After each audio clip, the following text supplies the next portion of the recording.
হচ্ছে প্রদূষণে শ্বাসকষ্ট ছোট বাচ্চা নবজাত শিশু থেকে নিয়ে কিশোর যুবক যুবতী আর বৃদ্ধ লোকেরা ভুগছে। তার কারণটা হচ্ছে দূষণ।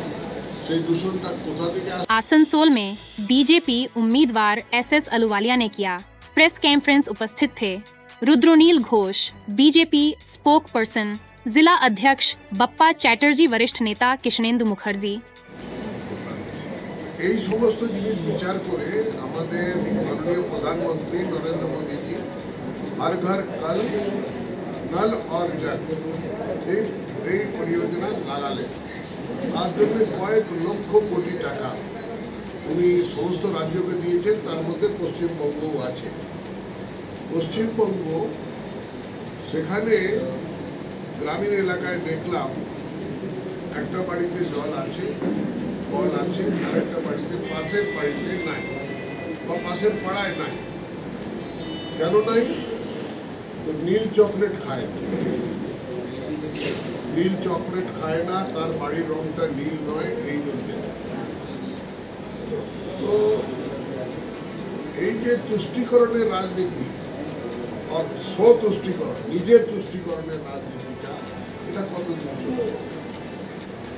ভারতীয় জনতা পার্টির একটাই মতো আছে, সবকা সাথ সবকা বিকাশ, সবকা বিশ্বাস সবকা প্রয়াস।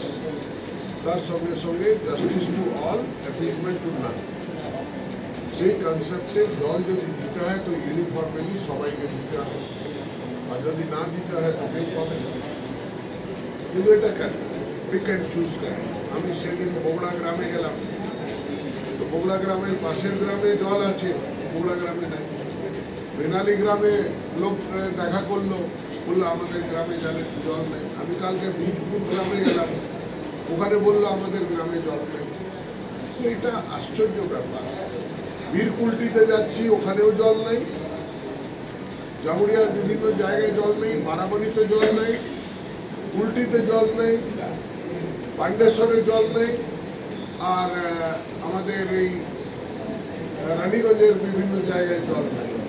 হচ্ছে প্রদূষণে শ্বাসকষ্ট ছোট বাচ্চা নবজাত শিশু থেকে নিয়ে কিশোর যুবক যুবতী আর বৃদ্ধ লোকেরা ভুগছে। তার কারণটা হচ্ছে দূষণ। সেই দূষণটা কোথা থেকে আসছে? কয়লা খনি থেকে আসছে, মিনিস্ট্রি প্লান্ট থেকে আসছে। কিন্তু এই সমস্ত জিনিসকে কন্ট্রোল করার জন্য একটা আইন আছে, সেন্ট্রাল পলিউশন বোর্ড আছে।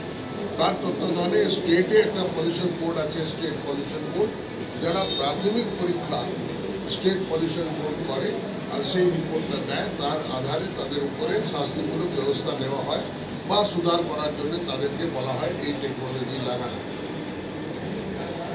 কিন্তু সেটা অচল আছে, কেন? খামের রাজনীতি চলছে। খাম পেয়ে গেল মাসে মাসে, দরকার কি আছে কিছু বলার? তৃতীয় হচ্ছে আপনার জ্যামের। রাস্তাঘাট এত উড়ান পুল হওয়া সত্ত্বেও জ্যাম হচ্ছে। লাইটগুলো সরিয়ে দেওয়ার পরও জ্যাম হচ্ছে। আর কিছু কিছু জায়গায় রেল গেট আছে, যেটা কয়লা খনি এলাকায়, সেখানে ঘন্টার পর ঘন্টা লোককে মালগাড়ির জন্য অপেক্ষা করতে হচ্ছে।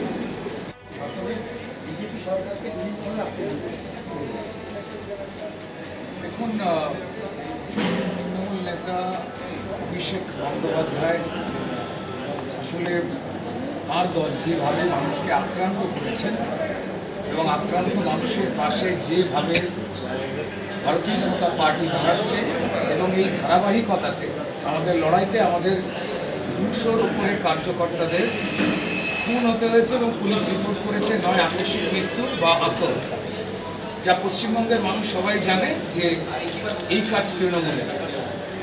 এবং যেহেতু কেন্দ্র থেকে নরেন্দ্র মোদী সরকার দল মত সম্প্রদায়, হিন্দু মুসলমান, কে কোন জীবিকার, কে বিজেপিকে ভোট দেয় বা দেয় না, সেইটার দিকে না তাকিয়ে প্রান্তিক মানুষ, যারা গরিব মানুষ রয়েছেন, নিম্ন মধ্যবিত্ত মানুষ রয়েছেন, তাদের জন্য একের পর এক জনমুখী প্রকল্প করছেন, যেগুলো দিয়ে একজন নাগরিকের সম্মান তারা দিচ্ছেন।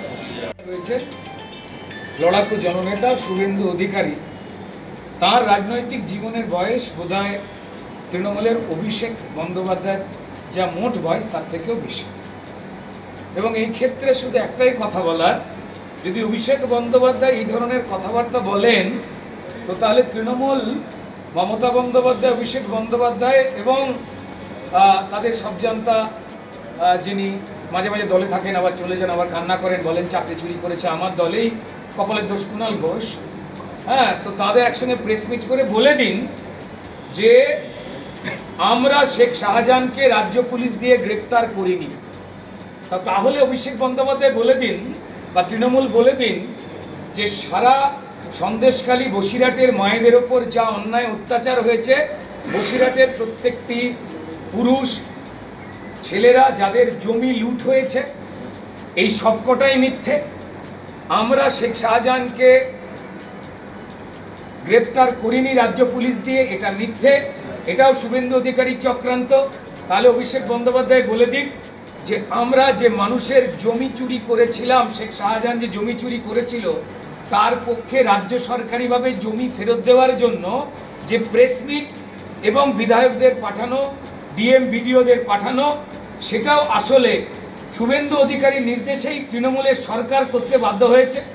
এবং অভিষেক বন্দ্যোপাধ্যায় প্রেস মিট করে এটা তাহলে বলে দিন যে পরিষ্কার সন্দেশখালীতে পুলিশ যেখানে 50 দিন ধরে শেখ শাহজাহানের মতো বীর, যিনি ফেরার হয়ে রয়েছেন তৃণমূলের বীর, যাকে আর একজন ফেরার হওয়া রাজীব কুমার ফেরার স্পেশালিস্ট, তাকে দিয়ে যখন খুঁজতে পাঠিয়েছিল তখন তারা অস্ত্রশস্ত্র পায়নি।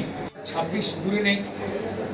এবং 2024-এর ক্ষেত্রেও মোদিজি যেখানে বলছেন যে দুর্নীতির বিরুদ্ধেই আমাদের এক হয়ে শক্তিশালী দেশ গড়তে হবে এবং প্রত্যেকটা শক্তিশালী প্রদেশ বা রাজ্য গড়তে হবে, খুব স্বাভাবিকভাবেই সেখানে যারা চুরিকে প্রশ্রয় দেয়, যেখানে পুলিশকে, আইনকে রক্ষা না করে তৃণমূলের হয়ে যারা মানুষের ক্ষতি করছে বা আইন ভাঙছে, তারা তৃণমূলকে টাকা তুলে দেয়, তো তাদের পক্ষে অভিষেক বন্দ্যোপাধ্যায় সহ পশ্চিমবঙ্গের সম্মানীয় মুখ্যমন্ত্রী, যিনি স্টেজে উঠে অশালীন ভাষাব্দী প্রয়োগ করে ফেলছেন, কারণ মানুষ যে বার্তা তাদের দিচ্ছেন তাই তারা মিথ্যাচার করে যাচ্ছে।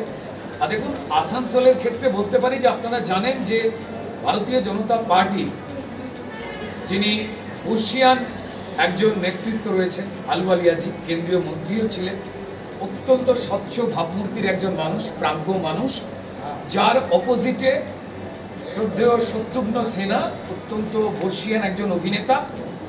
তিনি প্রায় কোনোদিন জেতার পর থেকে ছিলেনই না এবং আসেনও নি এবং আসছেনও না। তিনি আগে থেকেই জেনে গেছেন যে তাকে এখানে দাঁড় করিয়ে যত রকম দুষ্কৃতিরাজের কাজ, যে পয়সা তুলে পুলিশের মাধ্যমে তৃণমূলের অফিসে পৌঁছানো, সেই কাজে তাকে লিপ্ত হতে হবে এবং তিনি হেরে যাবেন। মানুষ তৃণমূলের যে অন্যায় অবিচার সেগুলোকে দেখে এক কাট্টা হয়ে রয়েছেন। ফলত একজন, আমি কখনো পর্যন্ত আমি শত্রুঘ্ন সিনহা মহাশয়কে আক্রমণ করতে চাই না, কারণ তার অনুপস্থিতি যে তৃণমূলকে তিনি আক্রমণ করছেন এটা তিনি প্রমাণ করে দিয়েছেন এবং আবহাওয়া পেয়ে গেছেন এই আসানসোলের মাটিতে।